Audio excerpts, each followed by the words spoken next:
Iyun Yecholim le Shoshet Yamim Al Tiksho El Aisha. Donc là encore, la Torah nous explique une des préparations que Akadosh Baruch Hu a demandé à Israël pour recevoir la Torah, c'est qu'il leur a demandé de séparer 3 jours de leurs femmes. Al Tiksho El Aisha, c'est ne touchez pas vos femmes pendant 3 jours. Pendant 3 jours, ça y est, séparez-vous comme si Kalinida, de façon à vous préparer pour Kabbalat Torah. Alors, on voit que la question qui va se poser tout de suite, c'est quoi? C'est que Miman Afshar. Si dans la Torah, le rapport avec sa femme, d'avoir une femme et de faire la mitzvah avec elle, c'est quelque chose qui est admis dans la Torah. Pas seulement admis, c'est même une mitzvah. C'est une mitzvah, en mitzad onata, en mitzad pirevieribia. Donc, c'est-à-dire, ça fait partie des mitzvot.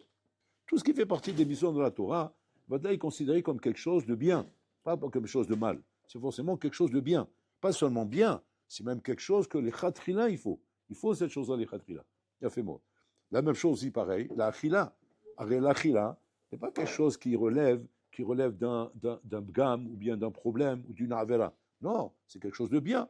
C'est-à-dire que quoi? Beaucoup d'halachot concernent l'achila, les brachot, birkat haneinim, birkat hamazon, les tilat shedaim, amotzi, tout ce qui est autour de l'achila, qui représente énormément de halachot, les maasé. Donc, c'est-à-dire, toutes ces choses-là, les maasé, sont bien en soi. S'ils sont bien en soi, alors pourquoi? Pour pouvoir recevoir la Torah, hein, la Torah nous dit non, c'est pas toi de la femme. On a l'impression qu'on rentre ici dans les anagotes des curés, des monastères là-bas. On dit non, attention, si tu veux être kadosh, il ne faut pas avoir de femme. Si tu es une femme, tu ne seras pas kadosh. Bon, mais ça, c'est chez les goïms, ça. C'est chez les chrétiens qu'il y a ça. Dans la Torah, c'est pas du tout comme ça. Dans la Torah, tu te maries, tu as une femme et tu es kadosh. Mais c'est ça la Kedusha de la Torah. La Kedusha de la Torah, c'est quoi? C'est d'être kadosh avec le monde matériel, avec les choses matérielles. Pas comme chez les goïms ou là-bas, quand on parle de Kedusha, c'est forcément se retrancher, se déconnecter de toute mitzvah du Rolamazé. Parce qu'ils ne conçoivent pas les deux en même temps. Mais nous, c'est ça le miyuchad de la Torah. Le miyuchad de la Torah, c'est d'arriver à rejoindre les deux en même temps. Et c'est par rapport à ça que la Torah nous demande de nous marier, d'avoir une femme, de faire la mitzvah, de rouler. Pourquoi alors Pitom là, quand il s'agit de recevoir la Torah dit non, attention, séparez-vous de vos femmes. Non, il faut pas toucher la femme. Il faut être, pour recevoir la Torah, il faut que vous soyez déconnectés. Pourquoi c'est comme ça? Et deuxième question. Pourquoi Yom Kippour, on te dit, voilà, le jour le plus saint de l'année, qui représente Yom Kippour, qui est le jour de, pardon, pourquoi tu nous interdis de manger? Pourquoi qui est une notion de ta'anit? Parce qu'en fait, dans la Torah, il y a 2 notions de ta'anit. Il y a la notion de ta'anit concernant les liens d'expiation des fautes, etc., des choses qui sont graves. Alors, ça veut dire quoi? On dit maintenant, fais ta'anit pour expier tes fautes, fais ta'anit pour te faire pardonner, etc., etc. Maintenant, si jamais maintenant on nous dit que quoi? Qu'en vérité, non, tu peux arriver à te sanctifier dans la chila. Sanctifier dans la chila, la preuve, c'est ce qu'on fait à Rosh Hashanah. Rosh Hashanah, c'est Yom Hadin. C'est un jour redoutable. C'est un jour où on est jugé par Akadosh Baruch Hu. Et là-bas, au contraire, qu'est-ce qu'il dit la Navi là-bas? Lechou, ichlou, mashmanim, shtou, mamtakim, mangez, buvez, etc. Parce que Kiyom, zechem, Akadosh Baruch Hu vous pardonne vos fautes, ça veut dire que quoi? C'est-à-dire que la Torah est d'accord qu'on se sanctifie par le matériel. Et que c'est pas parce que maintenant qu'on est Biyom Hadin, qu'un jour redoutable, normalement, on devrait trembler de peur. À des cas, on ne devrait même pas s'habiller bien, on ne devrait même pas se raser, même pas comme un bonhomme qui a un jugement barman écrit pénal, il peut se prendre perpète. Dès que le bonhomme il va venir dans un état, on dirait un clochard, tellement qu'il est affolé. Imagine-toi, tu le vois venir pomponner, arranger, bien rasé, bien habillé, avec sa cravate, etc. Mais rien que ça va l'accabler devant le juge. Il va dire quoi? Vous n'avez pas peur du jugement, monsieur? Comme ça, vous venez? C'est quoi cette histoire? Alors, c'est quoi la Shkafa la Torah? Shkafa la Torah, justement, non. C'est que la Torah, elle veut que tu comprennes que quoi? Qu'il n'y a pas de stira, Birlal, entre, d'un côté, le jugement et le Yom Hadin, et de l'autre côté, le matériel. Le matériel ne doit pas être, Birlal, un handicap dans ta aliyah dans la Torah. Au contraire, ça doit être un moyen pour t'aider à grandir. Si toi, tu vois là-bas un handicap, toi, tu as un problème. Parce que malheureusement, tu ne vois que le côté négatif de ces choses-là. Tu vois le côté ta'ava, le côté plaisir, comment dire, de touma, ça c'est pas normal. Au contraire, tu dois te sanctifier là-bas dedans. Et c'est pour ça d'ailleurs que quoi? Qu'il y a des halachot, les tilachedaïm, les balachot avant de manger, les brachot après avoir mangé, maïm acharonim, divrei Torah, betorah shulchan, pour que ce soit comme un misbéa. Donc tu vois qu'il y a une avoda concernant tout le côté matériel, qui est une avoda qui consiste justement à élever le matériel. Alors pourquoi la Torah nous dit comme ça? C'est quoi le lien de cette séparation de ces inyanim-là? Alors pour comprendre ça, on va comprendre un yesod très important ici, très important. En fait, dans la Torah, les matières de la Torah se divisent en deux parties. Il y a la matière qu'on va appeler les misvot, et la matière qu'on va appeler la Torah. La Torah, c'est-à-dire l'imut Torah, l'étude de la Torah en elle-même, qui a priori, jusqu'à maintenant, on avait toujours compris que c'est une des misvot, c'est une des 113 misvot. Okay? Mais les maaseh, on sait très bien que l'imut Torah, keneged hakol. Donc c'est-à-dire, c'est pas stam une des 613 misvot, c'est mitzvah bifne atzma. C'est une mitzvah en soi qui représente l'équivalent de toutes les misvot. Donc on va essayer de comprendre la différence entre cette mitzvah et ces misvot-là. Adam banouy mi gouv veneshama. L'homme, il est conçu de gouv veneshama. Sa neshama, un neshama chez un ben Adam, elle n'a que des shifot rouchanit. Que des shifot rouchanit, il n'y a que ça qui l'intéresse. Si tu pouvais te brancher kata neshama et écouter le bat kol de ta neshama et arrêter d'écouter le corps, tu verrais te demander sans arrêt, étudier, faire des misot, courir vers la volonté d'Hachem, grandir, monter. Voilà ce qu'elle veut la neshama. Le corps, si tu pouvais déconnecter ta neshama et écouter que le corps, ça c'est plus facile, ouais. Qu'est-ce que tu vas entendre? Tava, achila, amusement, les filles, les boîtes de nuit, la rigolade, les ignanim, les sanots, la musique, les ignanim à droite, à gauche, c'est que tu partirais de l'autre côté. Et comme ça, le bonhomme, il est banouille de deux cohortes qui sont complètement opposées l'une de l'autre. Où le bonhomme, il est pratiquement écartelé. Écartelé. Parce qu'une force, elle tire complètement d'un côté, et l'autre force, elle tire complètement de l'autre côté. Qu'est-ce qu'il a fait à Kadosh Baruch Hu? Il a donné Rabotai, Kaviachol, dans la Torah, une matière qui s'appelle les misvot. Les misvot vont servir à quoi faire à Botaï? À essayer de mettre en place un compromis entre le corps et la neshama. C'est le but des misvot. Ou les maaseh, tu fais les misvot avec ton gouf et ta neshama. C'est pas qu'avec ta neshama, c'est avec ton gouf et ta neshama. Ou le gouf et nachinami a un rôle à jouer. Il a un rôle à jouer. Et d'ailleurs, des halachot concernant le corps, sur la manière comment il doit pratiquer les misvot. Okay? Mitzvot Sedaïm, tu fais attention, il faut que ce soit un Kéli, l'eau doit arriver partout, donc ta main, tu fais attention comment elle arrive, c'est-à-dire tu fais participer ton corps à la misva. Et le fait que maintenant que le corps se met à participer à la misva, où il est actif dans la misva, automatiquement, le corps kaviachon, léat, on l'éduque, rabotaille, à devenir rouchani, c'est-à-dire à tendre vers le rouchani. Alors que normalement, il est complètement dans le gashmi. C'est-à-dire le corps, s'il s'écoute, il mange son étila, il mange son bracha, il ne fait pas attention à la cache-route, il mange n'importe quoi, bichlal. Alors que là, non, il y a des lachotes. Attention, c'est mouillé, fait des là. Là, il faut faire la bracha avant. Là, si tu manges du pain, il faut faire une chet il faut la aussi. Là, tu fais comme ça, tu aurais Birkat Amazon. Là, c'est comme ça. Les brachot que tu dois faire avant de consommer. Le bonhomme, il veut consommer maintenant. Il a envie de manger. Quel bracha on fait? Il s'intéresse tout de suite. Alors, le corps, maintenant, il est obligé d'admettre que quoi? Il faut faire une bracha avant de manger. Maintenant, on lui dit, mais t'inquiète pas, c'est pour manger. Tu vas manger. Mais simplement, il faut faire une bracha avant. Maintenant, le corps pitom, qu'est-ce qui se passe? Grâce à ça, puisque sauf, il voit qu'on ne le délaisse pas, qu'on lui donne sauf, comment dire, un genre de pâte Bessalo. Tiens, ton pâte Bessalo, t'inquiète pas, tu vas consommer, tu vas manger, tu vas bien manger. Après, on te laisse tranquille, on ne dit plus rien. Mais simplement, il y a une bracha à faire avant. Et après, te lève pas vite, fais une bracha après. Et même là, voilà, zénéné, on est tous contents ici. Et là, qu'est-ce qui se passe? Le corps s'initie, à admettre et accepter d'être au service de la neshama. Et c'est de cette manière que le corps devient un cheval docile qui suit son cavalier, et qu'il accepte que le cavalier l'amène où il veut. Et il écoute son cavalier. Et ça, c'est ça le travail, Rabotai, de ce que la Torah elle a trouvé comme compromis entre le corps et la neshama. Il a fait mort. Ça, c'est les misvot. Maintenant, il y a la Torah. L'étude de la Torah, c'est une autre matière, les gamrés, qui n'a rien à voir. Rien à voir.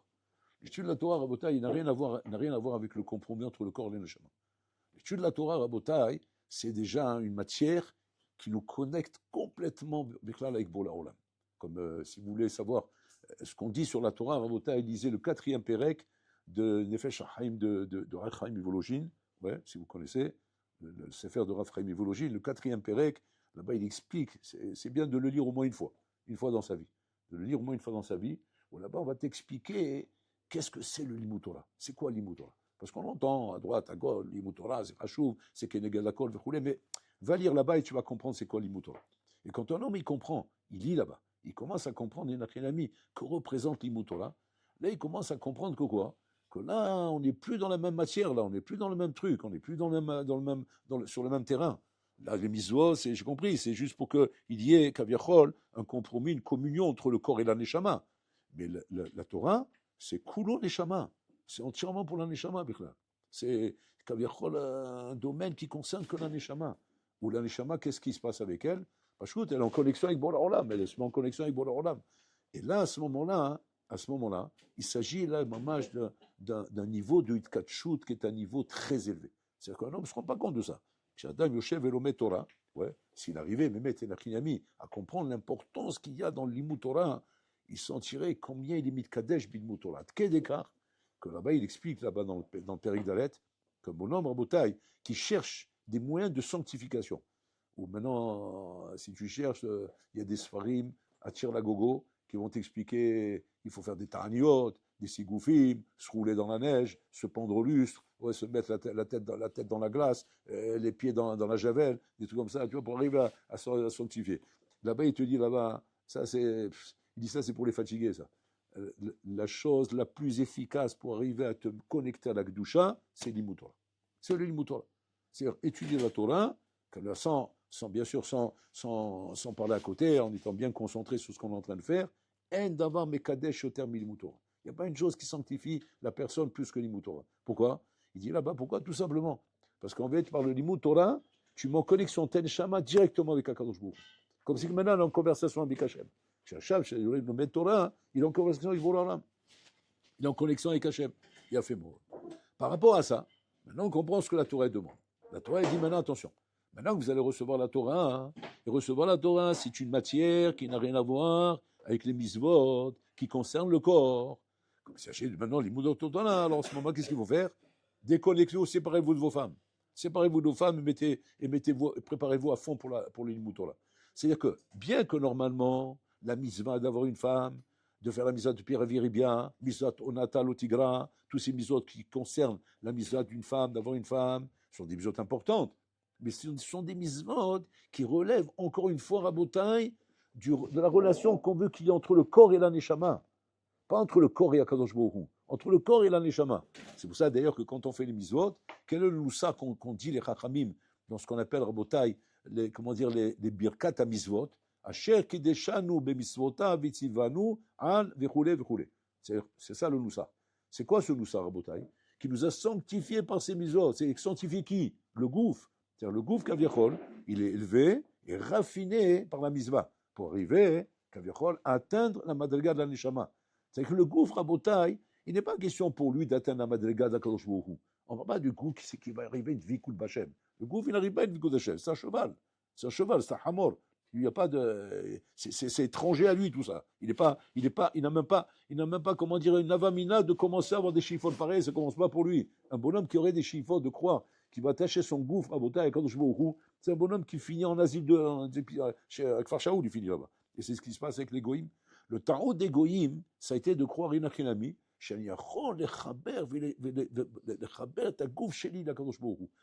c'est pour ça d'ailleurs qu'ils ont compris que quoi, qu'il faut se séparer complètement, séparer des femmes, pas boire d'alcool, pas fumer de cigarettes, s'enfermer, pas regarder de films, et se séparer du monde dans un monastère, s'enfermer totalement, se mettre une djellaba avec un tarbouche, avec tout chahor, tout black, tout noir, tchabeb toute l'année, et c'est de cette manière-là qu'on va devenir kadosh. Tu ne deviendras jamais kadosh. Tu vas devenir retranché, tu vas devenir mitumtam, tu vas devenir mshuga, mais kadosh, tu ne seras pas kadosh. La seule chose qui amène à la kedusha, Rabotai, réellement, c'est par rapport au Limut Torah. Le Limut Torah, il ramène à ça, parce que la neshama, qui est elle-même chelek elokamimal, qui est une partie divine, elle se connecte à Kadosh Baruch Hu par Limut Torah. Mais par contre, le gouffre, l'enjeu du gouffre, c'est juste simplement de l'amener, Rabotai, pachout avec mishtabed la neshama, à servir la neshama. Voilà la matara. Donc un homme, quand il sait que maintenant, que quand il a souk bemisvot, il a un souk Rabotai, pachout, à élever le corps, pour être en accord avec la neshama. Voilà ce qu'il fait quand je fais les mitzvot. Voilà ce que je fais quand je suis en train de faire une mitzvah. Par contre, quand je suis en train d'étudier la Torah, je suis en train d'être mechaber et neshama chez lui, la kadosh borou. Donc, c'est-à-dire comme ça. C'est-à-dire que je fasse pas de confusion. quand je suis en train de vouloir arriver à cette Vikud Bachem, grâce à Meneshama, c'est par le Limut Torah. Comme c'est par le Limut Torah, alors à ce moment-là, il ne faut pas s'imaginer, Rabotai, qu'on est un souk et quelque chose qui est en rapport avec le corps. Et c'est là le piège dans lequel un bonhomme peut tomber, Rabotai. Quand un bonhomme, il est en train d'étudier la Torah, il est en train d'étudier la Torah, mais malheureusement, il étudie la Torah, mais il mélange ça, Rabotai, avec des nianim du corps. Il fait de la letsalou pendant qu'il étudie, ou bien il fait des choses étrangères au limoud pendant qu'il étudie. C'est-à-dire là, il fait une ta'arouvette, et c'est ça, si la Torah elle dit, séparez-vous de vos femmes, quoi. Alors que là-bas, il y a une misva là-bas. On ne parle même pas de quelque chose qui est réjoui. C'est une misva. Kalvachomer, Beral, qu'il faut se séparer des choses qui sont contraires à cette Gdusha. Cette Gdusha qui est le limoud Torah, Rabotai. Et qu'un bonhomme, Rabotai, comme s'il dit le Gaon de Vina, il dit qu'un bonhomme qui étudie 1 heure à Tsouf, ouais, déjà il rentre dans le monde de la Gdusha. Il étudie 2 heures à Tsouf, ouais, déjà il commence à se déconnecter du matériel. Il utilise 3 heures à Tsouf, lui et la Torah deviennent une seule chose. Il utilise 4 heures à Tsouf, ça il commence à se connecter avec Hachem. Il utilise 5 heures à Tsouf, ouais, il est déjà Be'olam Hatzilut. Il étudie 6 heures à Tsouf, plus rien ne peut être un safek pour lui dans la vie. Incroyable.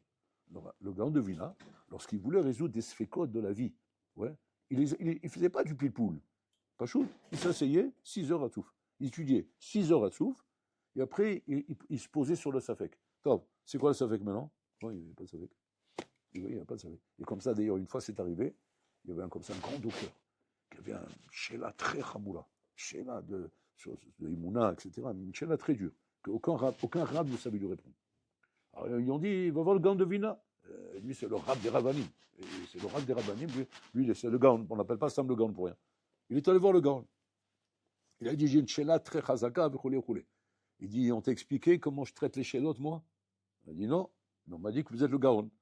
Il dit, oui, comme ça on dit, d'accord. Mais en attendant, on t'a pas expliqué comment je traite les shélotes? Il dit, non. Alors dites-moi. Il dit, pour traiter les shélotes, moi j'étudie 6 heures à Tsouf. Et le Gaon, mamache, incroyable et vrai, il a proposé à lui d'étudier avec lui 6 heures à Tsouf. C'est incroyable et vrai. Que le scout, je ne sais pas quel scout il a eu celui-là. Et donc il a dit, ok. Ils ont fixé un rendez-vous le lendemain. Il est venu. Il a étudié 6 heures à Tsouf avec le Gaon. Une fois qu'ils ont terminé d'étudier, il a dit, maintenant, dis-moi ta question. Il regarde le Gaon, il dit, j'ai pas de question. Il dit, tu vois? Et c'est mamache, ça tsoum en bouteille. Ça, vous pouvez l'essayer vous-même dans la vie. Hein. Vous pouvez l'essayer vous-même dans n'importe quel domaine. N'importe quel domaine. Ça, c'est Raphaël Keniowski, j'ai entendu sa bouche. La bouche de Raphaël Keniowski. J'ai une chéla dans la vie, une chéla qui te mange la cervelle. Un truc, tu sais même pas comment faire avec ça. Et tu dis 6 heures à souffle, ça disparaît. Tu deviens barré dans cette chose-là, mais elle t'effleure même pas l'esprit. Ça passe même pas dans la tête. C'est-à-dire, qu'est-ce qu'on voit de là? On voit de là, Rabotai, que l'étude de la Torah, c'est pas comme une misva. Tu peux, faire 6 heures de Teilim, tu n'arriveras pas à ça. Tu peux bouger ton loula pendant 6 heures, tu n'arriveras pas à ça. Tu peux mettre tes tefillim sur toi toute la journée, tu n'arriveras pas à ça. Tu peux, je sais pas moi, prendre n'importe quelle misva, donner de la zaka pendant 6 heures d'affilée comme ça, tu n'arriveras pas à ça. C'est quoi? Tu vas dire pourquoi? Pendant les misos, c'est important les misos. Ça cause beaucoup qui ordonne les misos. Oui, mais les misos, encore une fois, comme on a dit, elles viennent pour être connectées le goût avec l'anjama. Mais c'est pas la connexion avec Hachem, la connexion avec Hachem, c'est à travers l'imoutora. Et malheureusement, Rabotai, combien de gens, malheureusement, s'investissent dans les misos, mais s'investissent pas assez dans l'imoutora. C'est-à-dire que l'imoutora, on ne dit pas stam, c'est keneged akol. Pourquoi on dit que l'imoutora, c'est keneged akol? Parce qu'en vérité, il rassemble tout. Parce que Hachem, il a regardé la Torah, il a créé le monde. Donc, c'est-à-dire que la Torah représente tous les yesodot du Olam Hazé. Tout ce qu'il y a dans l'Olam Hazé représente la Torah. On dit que le Gaon de Vina, quand on voulait savoir des choses sur le Olam, où il va, qu'est-ce qui va se passer, Makoré, bon, il n'aimait pas trop parler de ça, le Gaon de Vina. Mais quand ça arrivait qu'il avait des fois des questions, il avait des gens qui lui posaient des choses sur le Mashiach, Gog ou Magog, des gnanim comme ça. Il leur disait, dans Parashat Azinu, tout est écrit là-bas. Prenez Parashat Azinu, tout est écrit. Il leur expliquait même comment on peut savoir par rapport à l'année où on est, dans quel passouk on est. Et dans le passouk où on est, normalement on te dit ce qui se passe. Et si tu sais déchiffrer, tu vois, c'est marrant, tu vois là. Tu as des informations, tu les as là. Tu n'as plus besoin d'écouter des informations. Tu vois, tout est écrit là. Sur le nombre d'années, tac, tac, tu en es 5000, je ne sais pas quoi, tu comptes le nombre d'années, ouais, tu comptes les psukim, tu arrives au passouk là-bas, concernant ça, roulé, tu vas directement, tu tu tombes là. C'est le gant de vin, tu vas dire, mais comment il arrive à des choses pareilles? Et où il y a les birourim qu'elle est? Parce qu'il y a un chilami, il était d'avour batola, Rabotai. Donc c'est-à-dire que le limoutola, il arrive à donner à l'homme, Rabotai, ce kesher atsoum, qui est le kesher essentiel et le tachlit de la vie qu'on attend. Donc c'est pour ça qu'on comprend pourquoi la Torah étudie, c'est pas vous, vos femmes, le jour de Kippour, Rabotai, c'est le seul jeûne qui est d'Oraïta. C'est le seul ta'anit qui est d'Oraïta. Tous les ta'aniot sont de la banane. C'est le seul ta'anit qui est d'Oraïta. Ce ta'anit, il est d'Oraïta, pourquoi? Parce que la Torah, il n'a qu'une amie, elle veut que tu comprennes, tu dois la lechem levado, ychri adam. Pas comme nous, à Pivchad, qu'on a compris que le ta'anit de Yom Kippour, il sert à faire kaparat avonot, pour pardonner nos fautes, etc., etc. Mais en vérité, on peut pardonner nos fautes, Rabotai, comme dit Raphaël Mivologine, par le limut Torah. Si tu dis du limut Torah, mamash beretzifut que moucharir, un davar chez mechaper avonot mieux que le limut Torah. Il n'y a pas une chose qui mechaper plus que ça, Rabotai.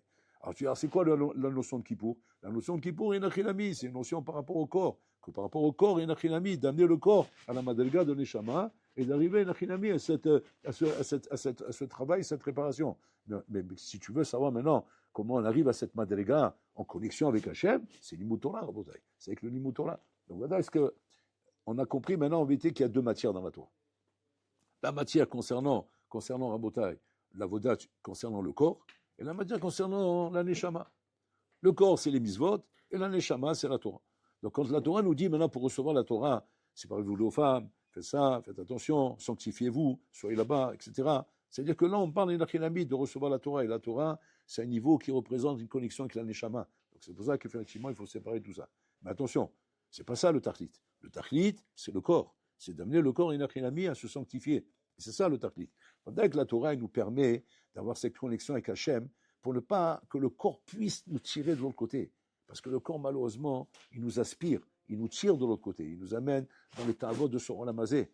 Qu'est-ce que tu as comme force pour ça? Qu'est-ce que tu as comme quoi pour ne pas arriver à tomber là-bas dedans? C'est ça, Torah Tavlin. Torah Tavlin, c'est la Torah, elle renforce tellement ta neshama, que ta neshama, elle arrive à être mashpir sur ton corps. Mais si un homme n'a pas cette Torah, qui est Tavlin, donc la neshama n'est pas assez forte. Comment tu veux que la neshama ait la force, Rabotai, quand le corps la pousse à aller regarder un film? Tu regardes le film maintenant, tu es assis devant le film. Ta neshama regarde le film aussi, parce que c'est ta neshama qui regarde. Et la saute. La vision, elle vient de la neshama. L'oreille, c'est la neshama. Le nez, c'est la neshama. La bouche qui parle, c'est la neshama. Donc je suis en train d'obliger ta neshama, chez Teorai, chez Mama, chez Atan et Fartabi, à se mettre devant le film en train de regarder. C'est comme si maintenant tu obliges, Rabotai, parce que le cheval, maintenant, il veut manger du foin. Tu obliges maintenant le gant de Vina, qui est le cavalier de ce cheval, mais qui n'arrive pas à calmer ce marre de cheval, oui. Et que maintenant, à cause du cheval, le gant de Vina, maintenant, il est avec le cheval en train de manger du foin. Et quand tu passes par là-bas, tu vois le gant, tu dis, qu'est-ce que vous faites là? Qu'est-ce que vous faites? J'attends qu'il termine, cet abruti, là. Il m'a bloqué ici. Il m'a bloqué ici dans l'écurie. Il est en train de manger du foin. Et quand il terminera, je pourrais sortir de là-bas. La Mavdi, c'est la même chose. C'est-à-dire, tu bloques ta neshama dans tes shtouyot. Tu bloques ta neshama dans tes shtouyot, où elle est obligée de subir maintenant, malgré elle, Rabotai. Et maman, des choses qui sont une torture pour elle. Parce que la neshama, elle n'aime pas ça. Mais elle m'en saute. À cause du corps, elle ne bouge pas de là-bas. Elle est emprisonnée, quelque chose. C'est comme si tu l'as pris en otage et tu l'as mis là-bas devant. Quelle est la chose qui donnera à la neshama la force d'ordonner à ton corps de te lever de là-bas? C'est l'imut Torah. Si un bonhomme d'abord n'est pas mechazek sa neshama, avec le limut Torah, il n'aura pas la force quand il viendra devant l'épreuve de ne pas tomber. Un homme, il fait zera levatala. C'est que la neshama qui fait zera levatala. Parce que c'est la neshama qui donne la vitalité à ton corps. Ton corps, il ne peut pas bouger sinon. Tu vas dire, répondons chez Olam, quand la neshama, on va l'obliger à faire ça? Mais oui. Mais pourquoi on va l'obliger? Parce qu'elle n'a pas la force. Elle n'a pas la force d'empêcher. Le corps, il est trop fort par rapport à ça. Tu dis, qu'est-ce qu'on peut lui donner comme force? L'imut Torah. Le limut Torah, c'est la seule chose qui donne la force à l'Neshama de savoir dire non. Et le corps, il se soumet parce qu'il sent que l'ordre, il est trop fort. Mais pour que l'ordre soit fort, et que l'Neshama arrive à dominer le corps, et que quand elle lui donne un ordre, le corps a peur de bouger, il a peur de la contredire. Ça, il faut la Torah. Sans Torah, c'est impossible. En bour amares chassid. Tu ne peux pas, bichlal, être un chassid. Chassid, c'est la notion, c'est pas pour dire un chassid, c'est la notion du bonhomme pachoul qui fait la volonté d'Hachem. Qu'est-ce qu'il faut pour ça? Il faut la Torah. Tu peux être un bour amares chassid. Tu peux pas dire maintenant, non, mais moi je n'utilise pas la Torah, mais je fais bien les misotes, j'aime les misotes, j'aime faire les choses bien, j'aime tout ça. C'est d'air, mais ça ne va pas t'empêcher de faire des avérotes. Tu pourras peut-être aimer les misotes, mais ça ne t'empêchera pas de faire des avérotes. Alors que la seule chose qui peut empêcher de faire la Averot, c'est la Torah. Pourquoi c'est que la Torah qui peut empêcher de faire la Averot? Parce que parce que la Torah renforce un neshama. Et un neshama, à ce moment-là, elle peut refuser à ton corps de céder.